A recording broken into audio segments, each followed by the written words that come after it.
I had a Toro 328D come into my shop in a general state of disrepair. It had a flat tire, dead battery, and didn't run. It was trailered to me, so I grabbed my jump pack to see what was going on with the no start. And I was able to take it off the trailer with the starter, basically just held on the hydrostat forward and rolled it off with the key. And while I was doing, I kind of started, sputtered, died, and that told me it was a fuel delivery issue.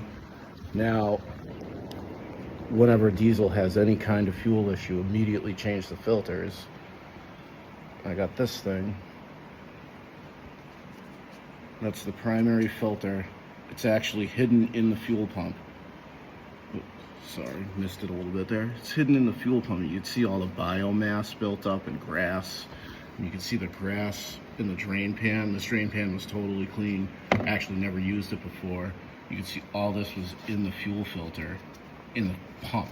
And this fuel filter, Toro snuck in there. It's not obvious like the water separator here, but this one's hidden in the fuel pump.